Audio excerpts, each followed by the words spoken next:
Welcome to the Lovecars on the Grid podcast, your global motorsport roundup with me, Tiff, Needell and Paul Woodman.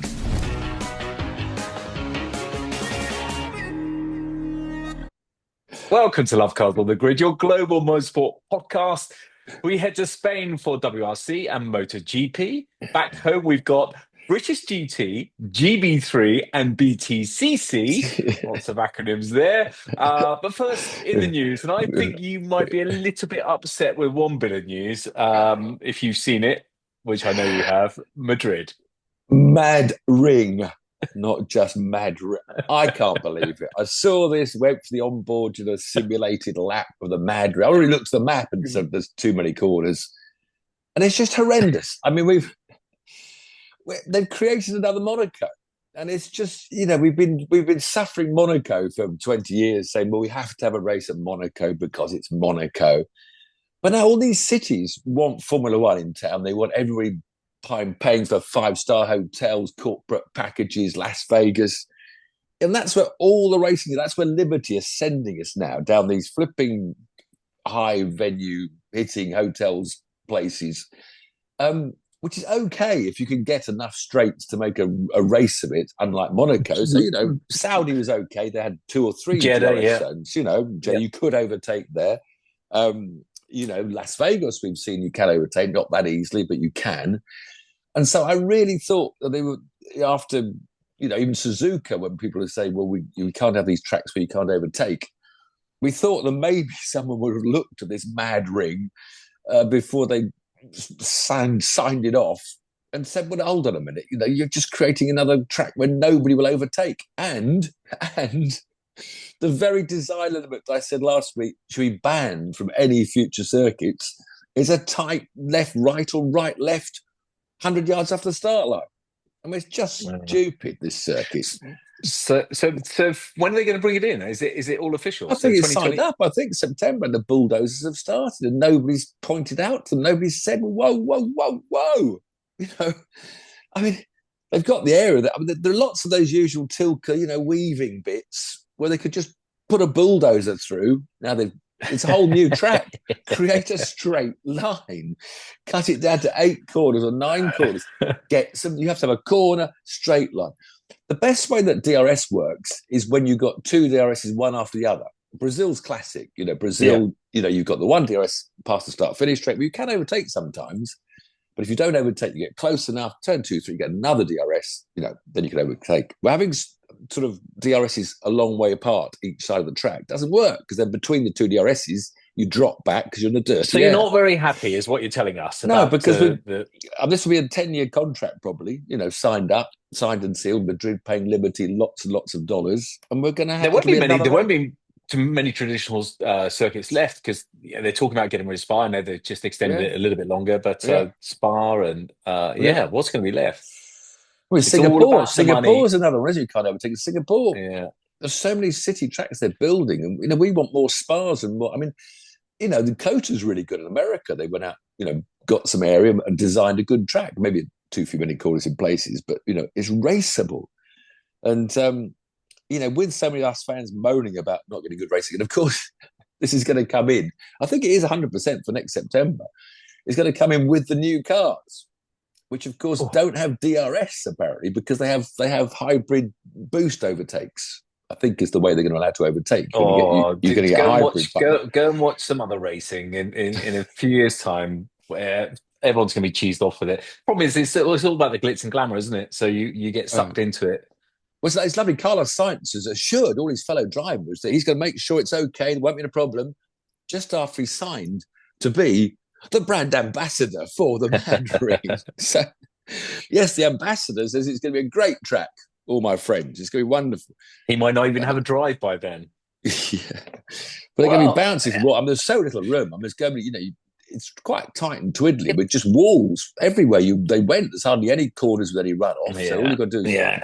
But that was a simulation. So, but was it a proper...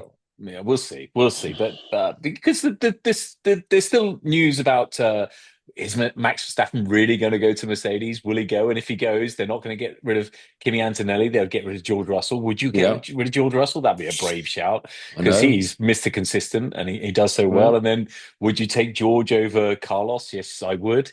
So it's going to be interesting. But we can't complain. He's going to run all year. That's going to be for sure. Yeah. The other thing I didn't know this, I have to confess, about the new overtaking rule that they changed. Because when Martin Brundle after the race was talking about the Max and the Oscar move into turn one, he mentioned he had his front wheel next to his mirror, which I hadn't heard of at all, which I've now read today because one of the tweeters and one of the websites has explained, which I didn't know, that on an overtake up the inside, once your wheel is level with their mirror, it's your corner, which I didn't know. And you're then allowed to use all the road as long as you don't get off the road. It's wrong. It's cheating. No, but it is because you can just dive bomb somebody. You know you're not going to make the corner break. No, you have to make the corner. No, you have to make the corner. Okay, that's the point. You can't go off like Max. Okay. Max used to do that. Max used to go down the inside, get his wheel a millimetre ahead at the apex, and then run both of the cars off the road. That you can't do. So as long as you make the corner, which Oscar did that completely. So this is much more sensible because if you've got, that's the whole point. If you're halfway up the inside of someone at the apex in the olden days, it's your corner. The bloke that's on the outside that you've dive bombed and you've got your front wheel next to his mirror, so you can see your wheel. Absolutely, next there. You've got to back out of the corner. It's not your corner anymore. As long as that person makes the corner. So I've only got one other little bit of news that's doing a bit of rounds at the moment. So Kyle Larson, number 5, Kyle Larson, sorry, number 5. Yes. Because he thinks he's a better driver than Max Verstappen. He's a phenomenal driver, but that's a bold statement. I don't think he comes anywhere near. I'll be honest with you. You've no idea. Talking about Kyle Larson here. Because they were laughing. I mean, look, I still suffer from it now. I still genuinely wake up in cold sweats about going up the hill at Goodwood. I'm not saying I'm a great driver, but look at a much better example. Isaac Hadjar on the outlap binned it. Everybody bins it. And Carl Larson binned it testing on an oval. And they're laughing, saying, haha, he's testing on an oval on a round circle in an IndyCar, and he crashed. And he thinks he's better than Max Verstappen. At 230 miles an hour, he got slightly high. He was understeering a bit, and he got into the grey, and up he went. Well, it is interesting because there is just nothing between these top drivers, but some of them, the Hamiltons, Schumachers, Verstappens, are just got that load. Sebastian Loeb, but I'm sure he could have been Formula One, but there's just something about them. What is it? But you're all king of your sports, your part, your divisions. Yeah. So you're the best of that division, NASCAR or whatever. So there's no reason why you can't come out and be the best if you got into a single seater enough. But it's good. You can. That's the trouble. There's always the argument between rally drivers and Grand Prix drivers. Who's best, Max Verstappen or Kalle Rovanperä? And you can't ever answer those questions. But I'm glad that Larson at least has the confidence to say it. Boogity, boogity, as they say. 32. He's too old to be a Formula One driver now. Anyway, he's not going to be one. He's not going to be one. I know he's not. I tell you what. If you get Max over to his dirt track ovals, the famous what's this very famous one-off race every year that Larson often wins in a midget. Now the dirt track midgets. Right. And you put Max Verstappen up against Carl Larson, and I would give you £100 to a pound, 100 to 1 bet that Larson would beat Verstappen. I'll tell you what. It's called the Chili Bowl. Tiff Needell, I would take that bet. Max Verstappen does a lot of rallying. Not a lot of people know this. It's quite secret. His Yost likes to do it as well. They do a lot of rallying. Right. He's a phenomenal driver on any surface. Yeah. Does he know how to use a cushion? Does he know what a cushion is? Do you know what a cushion is? Aha, you see? Well, I sit on one because I'm a bit short. Yes, we're going around the Chili Bowl as the track moves the dirt to the outside, you get a bit of lump of dirt, which is the cushion. And if you're brave, you'll run up into the cushion and keep you're fully on opposite. Look, he is literally one of the best drivers that's ever walked this planet. I agree, but so is Carl Larson, and so is Rovanpera. Kind of Rovanpera. So is We'll come on to him. We'll come on to him in a moment. Yes, let's go to Spain. That is actually. You asked me last week when I said the World Rally was in Spain, and you said where, as usual, trying to embarrass me because I don't know. But I mumbled a lot. I didn't know it was tarmac or loose. It was actually the Rally Islas Canarias. Yeah, Canary Islands. That's so wrong. Yeah. You didn't. They don't nod like you knew that all along. I did now. Since. Now that now I've read their headlines about what happened. It was actually the first time the World Rallies have been there. They've been rallies there since 1977. European Championship, Spanish Championship. It was the first time the World Championship Rally went to Gran Canaria. Islas Canarias. But unfortunately, it looked like it was very smooth, well tarmacked. Most of the stages I'm seeing shots of rally, where sadly not irregularity of a rally. You know, lots of differing surfaces as a rally usually get. The sort of variety of a rally stage wasn't there, so it's just a one grip rally almost by the looks of it. And so all of a sudden, the science of the cars, which is ruining Formula One, has now hit rallying. Because when the surface doesn't vary, you can't have that sudden, I'm good on the loose, but I'm not so good on the tarmac, And so it became the best cars were the fastest. And halfway through the rally, it was a Toyota 1, 2, 3, 4, 5 ahead of the Hyundai 6, 7, 8, and the two Fords trailing behind them. And it's such a shame. The Hyundais were just sort of shrugging their shoulders because in those conditions, the driver... That's the thing about rallying. The driver can make a difference, when the surface is all changing, it's a bit wet, bit of dry, bit of damp under trees. But once you've got a consistent surface, like in Formula One, it's so much harder for to overcome a slow car.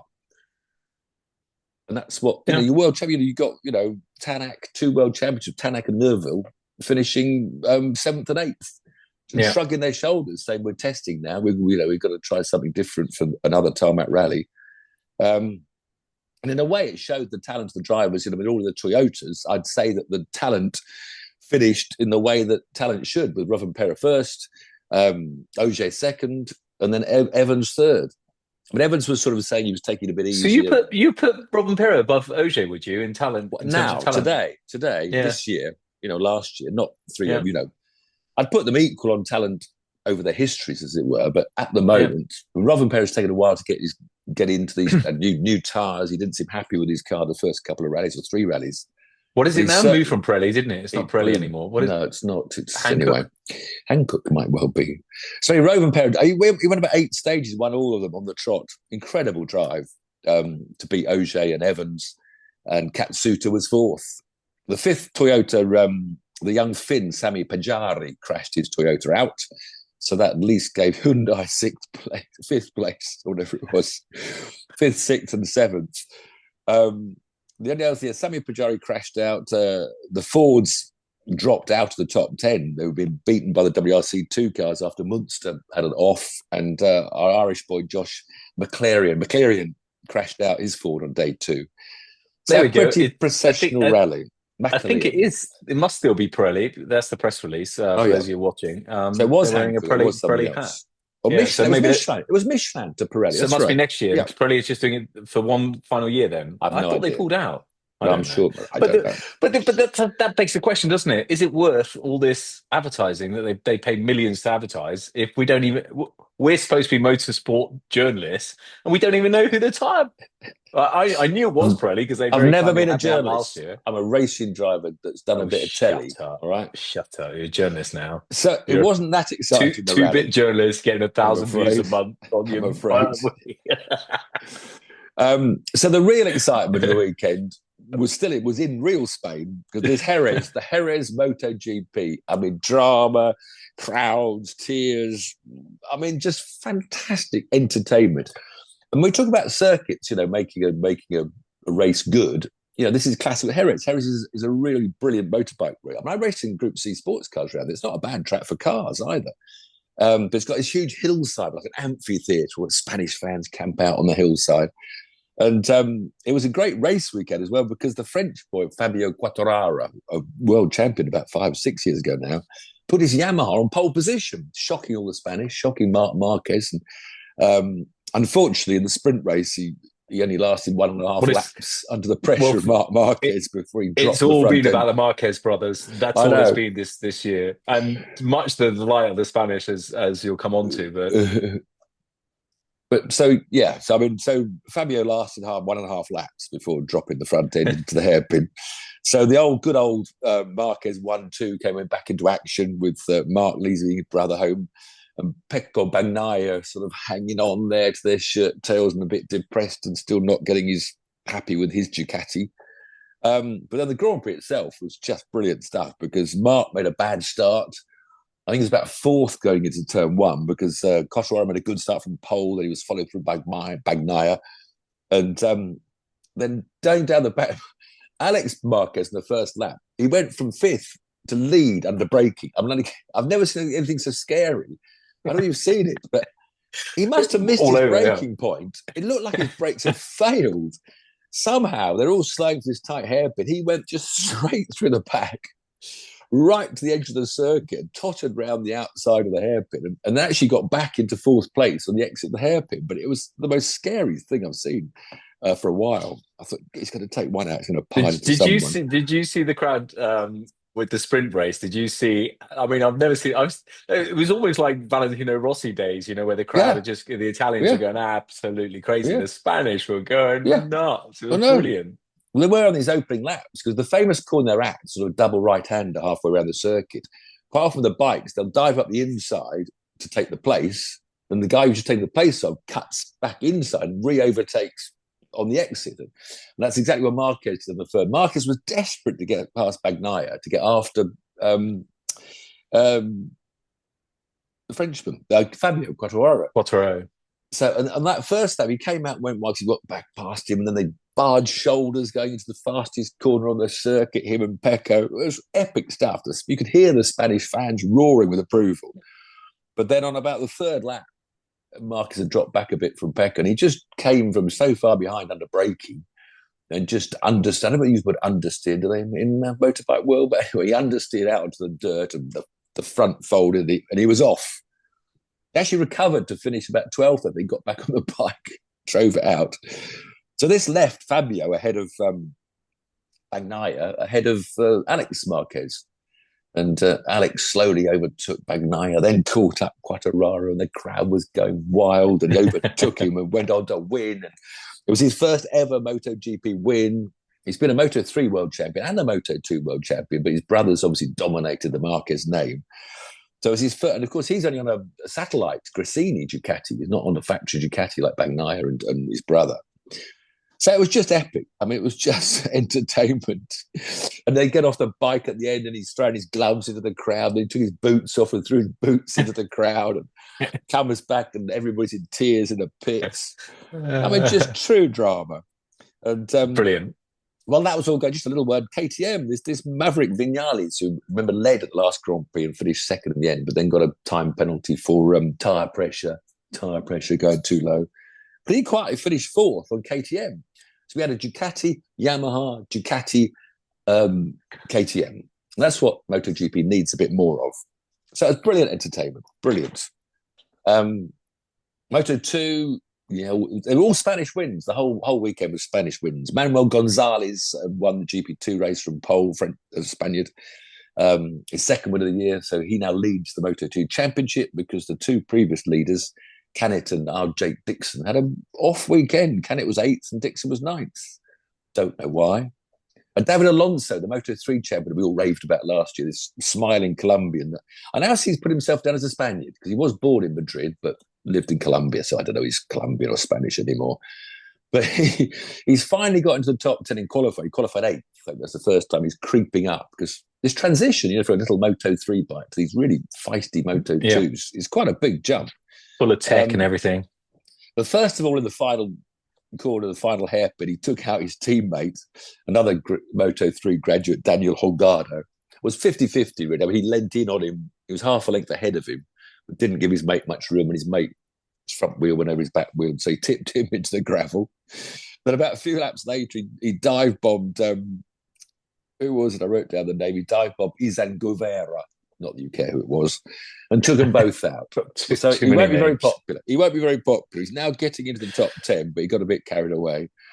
Moto3 dominated by the Spanish Jose Rueda, and our Scott Ogden, who had a penalty for having the wrong engine in qualifying, started 23rd and finished 12th, which is a good run for Scott, but he does need to qualify higher up and then needs to move. He actually said on the grid, saying, well, I'm not very good for the first 2 laps. Well, I'll see if I can move up the grid afterwards. He knows it. How he can't get himself going. So wonderful entertainment to the Spanish sunshine, to the great Jerez circuit. Good. Let's come back home to British GT. Yeah. Again, so we had 2 great meetings the weekend. You could either get a Silverstone for GT and then Donington for BTCC. I didn't get the result of the 3 hours of Silverstone.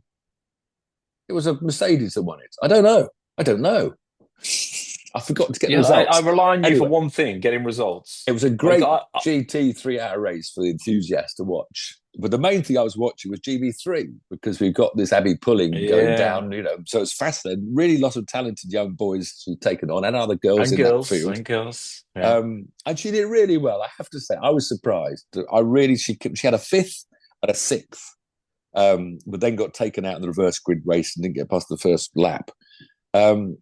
She'll be upset because she's in a good team, which is always important, as we know in single seaters. She's with the Rodan team, and her 2 teammates beat her in both races. So she's only 3rd in the Rodans. But like 10ths between her and one of the Rodans is more experienced than her. So she did really well. I agree. I was incredibly impressed, and good for her as well, because. Yes, it's tough. That's very, very good racing. But no doubt you're going to come on to the winner in a moment as well. Because, however, having said she did well, the only person on that grid that I actually believe will be in a Grand Prix car one day was Freddie Spencer. Not Freddie Spencer. I'm calling Freddie Spencer now. Slater. Freddie motorbikes to cars, and in both he was pole for both races. The second race, I think it was a pace car because the results were quite close. He pulled out a 10-second lead.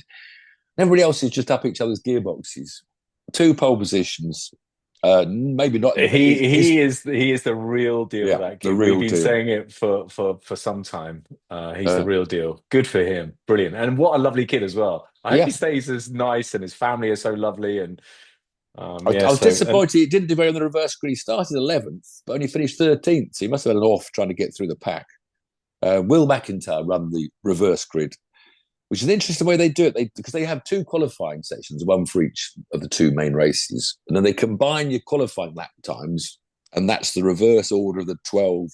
Anyway, Will McIntyre was 2nd on the grid and won it, which he'll be pleased with. So just for the results, because I know you love results. British GT, the guesting BMW beat 2C's Mercedes AMG by I did see them half a second or 6 tenths.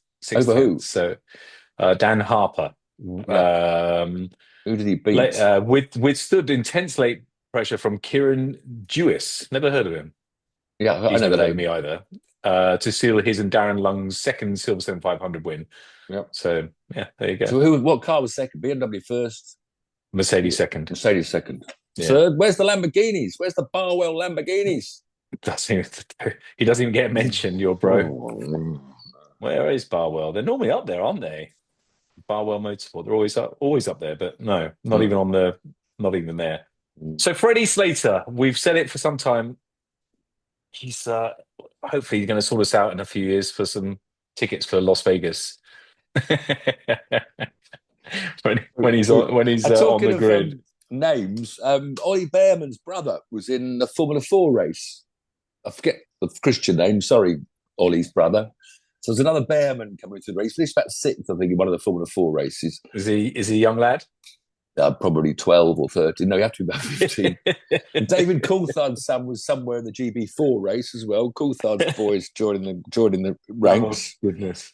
So they're all having a go. Coulthard was his family and friends with Eccleston's family. I didn't know that. I didn't know there was a connection because Bernie Eccleston was his godfather. So I don't know whether he said that just in passing, as if you would say, like, I call you my uncle, my dad, or whatever. Just joking. His brother is. If you forget, Bernie Eccleston was everybody's godfather. He is the godfather. He is the godfather. Formula 1. Thomas Behrman. Yeah, Is I got a the sixth or a young 10th or something. So he was having a go.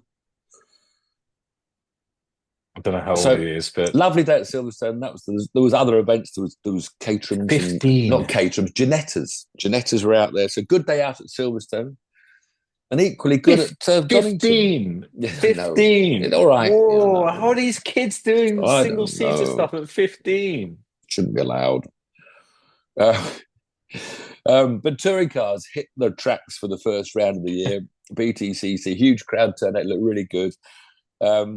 And again, fabulous entertainment all weekend, I've no doubt.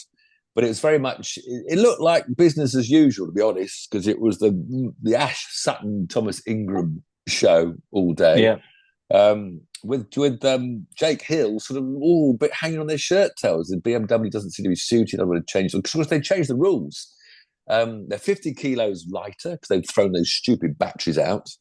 And as poor old Tim kept on saying, and he's using his push to pass or whatever. It's turbo now. It's not hybrid. He's using his hybrid, but it's not. It's extra boost. So the overtaking and the handicapping system, which seemed to work really well, no longer hybrid boost because the hybrid's gone from touring cars. Thank heaven for that. And they use a little extra turbo boost. The tyres mixed it up well because they had to have softs and mediums. In the first race, I think Ash was on the softs and defending because Ingram's was on the medium, so his tyres came on better halfway through the race. But in the reverse grid race, the tyre mix-up was chaos, of course, because half the grid were on softs and half of them. I mean, it worked. I mean, we all know touring cars are contrived entertainment. But, the fact is... What do you mean? What do you mean? Whoa, just explain that. What do you mean contrived entertainment? Well, if you go quick, you get handicapped and you get... you have one hand tied behind your back, so you can't win the next two races. It's contrived to give everybody a chance of, that's why reverse grids are contrived. Having mediums and soft tyres is contrived. Having boost, you've got 11 laps of boost. I've only got 2. Those sort of things. That's contrived to make exciting entertainment, and it works. It's not meritorious as I'd like it to be, but but the cream does always, or mostly, rise to the top. Oh yeah. But you can't the argue cars. Jake Hill, Tom Ingram, Ash Sutton. They're always there. They still are now. Well, pretty much. It just makes them work harder. Yeah. But no, I mean, but if it was that contrived, I'll just stick my little 2 pennies worth in. If it was that contrived, then someone like Plato searching his 100th BTCC win, you just shame he couldn't sort of just milk it enough to. But there's a big gap, isn't there? It shows there is a gap. Yes, I mean, with Ash Sutton and Ingram are 2 supreme talents. I mean, they're both well ahead of Dan Camish, sort of Sutton's number 2. He's not quite as quick as Ash in the same car, and Tom Chilton, really good race driver. But he's not quite as quick as Tom Ingram in the other Hyundai. So I mean, they were dominating. Although he won the reverse grid, didn't he? Yeah. Did he win the? Yeah, he finished 6th. He finished 6th in the real race. Yeah. The 6th was drawn out the hat. He led off from pole position while there was a huge squabble going on behind him. So he made a bit of a lead and he held on to that lead. But as he was saying afterwards, because he had the soft tyres on, and so did, they're both on mediums. No, Tom Ingram had, I forget who was on which. But, because Chilton's not as highly rated from last year, he had about loads of laps of boost. So he said, I was going really slow around the corners to not, because they were puncturing. The front tyres were blowing, some of them, if you leant on the soft too much, or too much camber on to get more grip. So he just said he was boosting down the straights, looking in his mirrors, going a bit slower. I mean, he still wasn't going that slow. But Ash held off Tom. I mean, Tom in the second race, he was just in Ash's tailgate, because Ash was on the hard tyre then and Tom's on the soft tyre. So Tom was just pushing him. The way Ash defends, I mean, it just defends so well. He just puts his car in the right place. See, it's interesting you say the way he defends, because I think the way he attacks when he's on one, I love the way he attacks. He's so aggressive. But they've got the onboard cameras they have now getting better and better. They have one looking out the back of Ingram's car. And the tyre stacks, which I compliment Donington, they've now moved them out to the correct edge of the real road. So bloody brilliant. Yes. Yeah. So the shape of and the guess chicanes... what? They didn't hit them. They didn't cut the chicane. They can't cut the chicane. What I quite like now, they've got flappers on them now, which I thought was quite good. So there's about a foot or so that sticks out is a rubber, just a flap. So they can clip that, which is why I was going to come on to looking at Ash trying to overtake Tom. Because they flick this thing so often, and the front left corner of Ash's car, the bumper was all shattered away half because he hit the flipper so often. But they got this, camera right down low on Ingram's bumper, the whole Ford's looming so close, and you see the battered front end, and he pulls inside it. It was just really well directed as well. The TV coverage is so good as well. It was, but that's good that you mentioned that, because it is hard live sport when you've got action going on like that. So yeah, hats off to them as well. And that's one area that Mark Cross, my neighbour, who's the director of touring cars. Hello, Mark. There you go. Compliment you for your work today. And that's one area that I feel that IndyCar is better than F1, Formula One. Yeah. The footage, the in-car stuff. I know it's all that aero and stuff, but you've got the camera on top of the Formula One car. And the 360 vision that you can do now on cameras is just insane. Yeah. But those overtakes, and you just see how close they are. It's incredible. Stuff like that. I think IndyCar really do well. It was good stuff. So Jake Hill got 2 fourth places in the main races, having qualified 8th. So that was quite good. But in the reverse grid race, he was about 5th on the grid, and he dropped to 10th, just fell backwards. So the BMW not working that well with the new turbo regulations, but entertaining. Formula 4. Wait till it's wet. Wait till it's wet. He'll be overtaking everyone. So that was all. Obviously, we are recording this on Sunday night a bit later. And, why is that obvious? Why is that obvious? Because we can't give the result of Talladega, baby. I'm about to go get the beers out of the fridge now. I've no idea who's going to win, but I will be sitting there. Well, I'll wait until the race is halfway through, then I'll get on my times 30 and cut zizzing through. I'm continuing my script that you quizzed me about off camera. When we're looking for artists not too big, just like Elton John, Chris Martin, people like that. No, that big. No. But why do you need the artists? So this is your screenplay. Let me tell you, because there's a method to my madness. And look at the tweet, one of the tweets that we did. I've done about 1 tweet in the last 5 years. And I was expecting it to go viral, which it didn't. Surprise, surprise. Well, it's for a really good cause. It's raising awareness about mental health, about disabilities, about really, really good causes. Genuinely, it's a lovely screenplay. So I just thought, to get music onto TV or onto cinema is very, very, very expensive.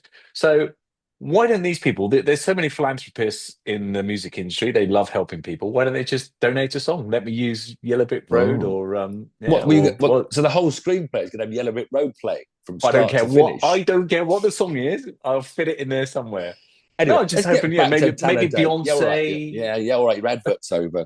Talladega, because there was a race in Talladega yesterday. The Xfinity boys and girl were there because Catherine Legg was back out again, and she had a solid race. She qualified about 30th out of 36 or 25th, but she was up to 11th and 12th with about 16 laps to go. To a good solid number. Then she got taken out. There weren't many crashes. The first 2 stages there were no accidents. It was a long way through the race before things started. But that's normally the way now because a lot of good drivers. She hasn't finished a race for a long time, and she gets a stick for that. I know. But she's been taken out. Yeah. Chili Bowl. She was in the Chili Bowl. She rolled over. I think she did finish a couple of races because they had lots of heats in Chili Bowl. But she was just up against the wall at 200 miles an hour, happily. This bloke tried to come up thinking there was a gap. Because the spotters go clear high, clear high, clear high. So the driver goes up, but it wasn't clear. Poor old Catherine's front wing was still there. His rear tyre hit Catherine's front. He goes round in front of Catherine, takes them both into the wall, and her race was done. But it was quite it was an interesting finish. That wasn't the last yellow. There was another yellow later on with another crash. And it was on the final lap, the white flag lap. So they have this frustrating system where they stop the clock. As soon as they punch the yellow button, the clock stops, and all the video cameras around the whole circuit stop. They then have to go back through the video cameras to see who was leading when the clock stopped. And this poor bloke that finished eventually second, he was in tears for the interview. I don't get a chance to win many races. And he's looking at this picture they're showing him. He's down low on the inside, and the eventual winner is 3 cars. And the eventual winner is a top car. But the camera picture he was looking at was from the back of the cars. So if you imagine 3, well, obviously you look from the back, he's going to look in front. But later pictures showed that the other guy was in front by a bumper. So it was a tight, but it's disappointing with all the crowd you're going for this, great race. The finish it ends up being, we've got to check the cameras to see who was leading when the yellow went. But there will be yellow tonight. There will be yellow ahead. Baby. What's ahead for next week? What's coming up? We're all back to full action next week. So Formula One at Miami Beach, baby. There'll be lots of big hitting money there. There'll be not Homestead. Homestead's the track down the road, isn't the track? That's we got confused. Remember, yes, Homestead's the one that likes to call itself Miami. Yeah. No, they'll be driving around the port harbour with boats in it. There'll be people spending £6,000, £10,000 a head in top level. Paddock clubs like 20,000. I think Paddock club was 20,000. 20 grand. That's £80,000 for your family to go to Paddock Club at Miami Beach, baby. I mean, it's just. But the racing's usually, I don't know, it's reasonable. There's one straight where they can overtake, I think, isn't there? But not a lot of overtaking in Miami. But, of course, it's where Lando won last year with a pace car helping him. That people will all say, Max's fans will say he only won, which is true, but that happens, swings and roundabouts. Of course it does, yeah. So maybe Lando's feel better. There's a sprint race as well. First sprint race of the year on Saturday. So don't forget I've been a bit hard on Lando because I just think his attitude has changed a lot and he's got a bit cocky. But I hope he gets his mojo back. No, but just say it how it is. But I hope he gets his mojo back because his confidence is low. Well, the championship needs it as well. We've got a ding dong. We've got to have a ding dong. Yeah, absolutely. F1 Academy ladies are over there, so that'll be a lot of fun for them. And they've got a hell of a program. Those girls when they go around the world from Shanghai. I think there was a couple. Ella Lloyd was in the Formula 4s up at Donington, and she ended up. Well, actually, it wasn't her fault. Someone else dive bombed down inside of her, did a max on her, and she turned in.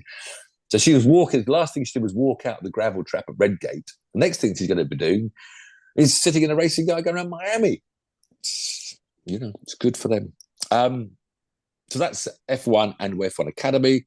We've got IndyCar at the Barber Motorsports Park, which is near Birmingham, Alabama, a fabulous circuit.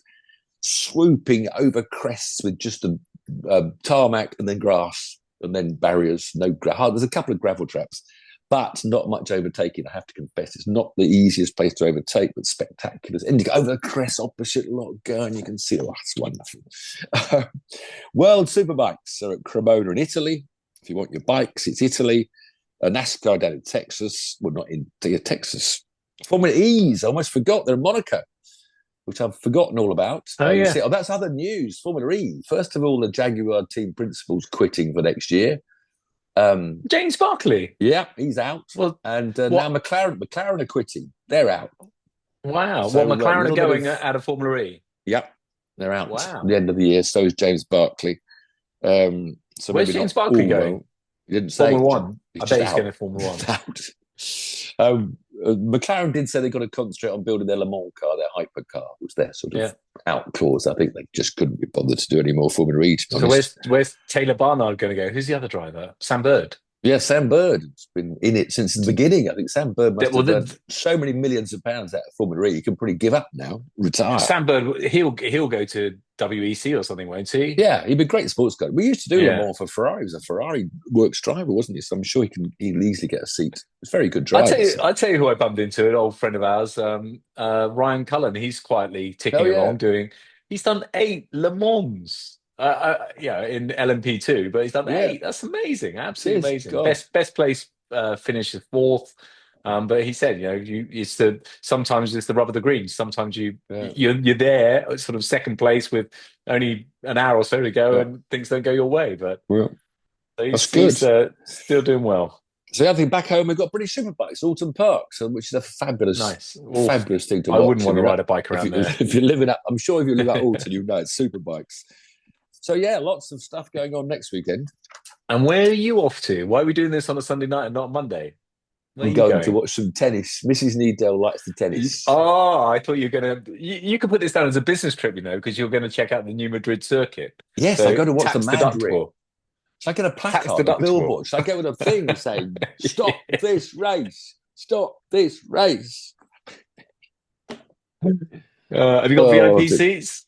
No, just normal seats. And carried away. Have fun. And thanks for joining. What? Yes, that's it. Talladega, baby. See you next week.